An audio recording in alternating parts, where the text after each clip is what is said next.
नमस्कार, आप देख रहे हैं YouTube channel education portal Krishna और मैं हूं कृष्णानंद सिंह।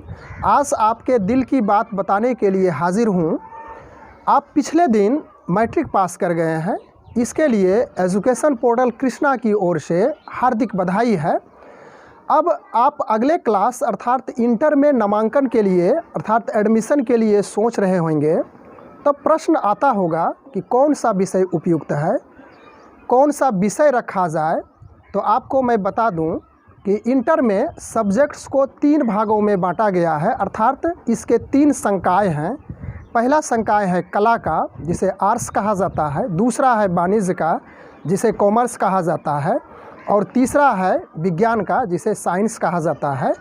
इन संकायों में कौन सा उपयुक्त है, कौन सा अच्छा है, यह आपकी क्षमता, योग्यता और ज्ञान पर निर्भर करता है। इसके साथ साथ आपकी रुचि किन विषय में है, किन संकाय में है, यह आपके ऊपर डिपेंड करता है। तो कृपया अपने दिल की सुने। मैं आपको मार्गदर्शन करने का प्रयास कर रहा हूँ। विषय की जानकारी के साथ साथ भविष्य में इसका क्या स्कोप है, अर्थात करियर में किस प्रकार मददगार है, संक्षिप्त में चर्चा करता हूँ। आइए चलें शुरू करते हैं।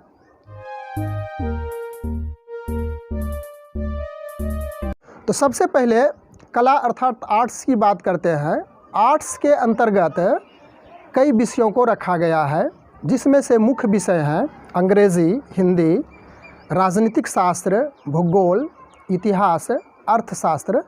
इसके साथ साथ कुछ ऐसे भी विषय हैं जो कि वैकल्पिक विषय के रूप में आपको पढ़ना पड़ेगा। उसके अंतर्गत विषय हैं समाजशास्त्र, मनोविज्ञान, संगीत, नृत्य, ललित कला, फैशन डिज़ाइनिंग, दर्शन शास्त्र, शारीरिक शिक्षा, ग्रामीण विकास, सामाजिक कार्य इत्यादि। अब आती है बात इसके करियर की, भविष्य में इसके स्कोप क्या है, तो उसे भी संक्षिप्त में हम लोग यहाँ पे देखेंगे। आर्ट्स में कई स्कोप हैं। यदि आप राजनीतिक वकालत में रुचि रखते हैं तो यह सर्वोत्तम है। प्रशासनिक सेवा, राज्य और केंद्र सरकार की नौकरियाँ, राजनीतिक विश्लेषक, पत्रकार, जर्नलिस्ट बनने में, इतिहासकार, पुरातत्ववेत्ता इत्यादि में इस विषय की काफ़ी भागीदारी होती है, काफ़ी योगदान होता है। अब आते हैं दूसरा संकाय जो कि वाणिज्य है, जिसे कॉमर्स कहा जाता है। व्यापार और व्यावसायिक गतिविधियों में कॉमर्स का अत्यधिक योगदान है। और वाणिज्य के यदि विषय की चर्चा की जाए तो इसके प्रमुख विषय हैं अकाउंटेंसी, उसके बाद बिजनेस स्टडीज़, अर्थशास्त्र, अंग्रेज़ी, गणित, फिज़िकल एजुकेशन। और यदि स्कोप की बात की जाए तो इसका भी स्कोप काफ़ी है। Charters accountancy, company secretaryship, business management, लेखांकन, लेखा, वित्त और बैंकिंग के साथ साथ सरकारी सेवा के अवसर, IPS, IFS, IAS इत्यादि है। हालांकि हर कोई इस बात को याद करता है, इस बात को सोचता है कि कला और विज्ञान के हर क्षेत्र में वाणिज्य एक प्रमुख भूमिका निभाता है।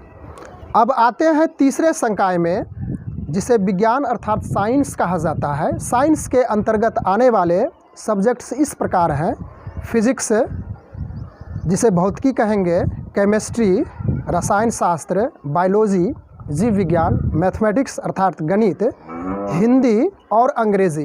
परंतु साइंस को 2 सब्जेक्ट्स में बांटा गया है। एक हो गया मेडिकल लाइन और दूसरा हुआ नॉन मेडिकल। यानी अगर आप डॉक्टर बनना चाहते हैं तो आपको मेडिकल साइंस चुनना होगा। अगर आपको इंजीनियर बनना है तो नॉन मेडिकल साइंस अर्थात सब्जेक्ट्स चुनना होगा। और इस नॉन मेडिकल में मैथ की प्रधानता होती है। अब मेडिकल समूह के कौन कौन से विषय हैं उसकी भी चर्चा यहाँ पे हो जानी चाहिए। तो इसके अंतर्गत सबसे पहले जीव विज्ञान अर्थात बायोलॉजी, उसके बाद रसायन शास्त्र केमिस्ट्री, फिर फिजिक्स, इंग्लिश और हिंदी आता है। और नॉन मेडिकल अर्थात अगर आपकी रुचि इंजीनियरिंग लाइन में जाने की है अर्थात इंजीनियर बनना है तो उसके लिए मैथमेटिक्स, केमिस्ट्री, फिजिक्स, इंग्लिश और हिंदी आपको सब्जेक्ट का चुनाव करना होगा, इन सब्जेक्ट का चयन करना होगा। तीनों संकाय से यदि तुलना की जाए तो साइंस तो निश्चित रूप से कुछ न कुछ कठिन है ही, और इसके बाद बारी आती है वाणिज्य की, जिसे कॉमर्स कहा जाता है, और सबसे अधिक तीसरे क्रम में रखा जाए तो कला सबसे इजी और सबसे आसान विषय की श्रेणी में आती है। तो कठिन आसान यह कोई बड़ी बात नहीं है, यदि जिस विषय को आप पढ़ना चाहेंगे का परिश्रम, आपकी मेहनत उसी विषय में रंग लाएगी। इसके साथ साथ इन तीनों संकाय में यदि आपको कुछ कहीं पे समझने में परेशानी हुई होगी, या तो कोई आपके मन में यह प्रश्न उठता होगा, यह जिज्ञासा जगती होगी कि कुछ और हमें पूछना है, तो आप कमेंट के द्वारा इसकी जानकारी हमें दीजिएगा। जहाँ तक संभव होगा मैं इसका समाधान करने का प्रयास करूँगा। धन्यवाद।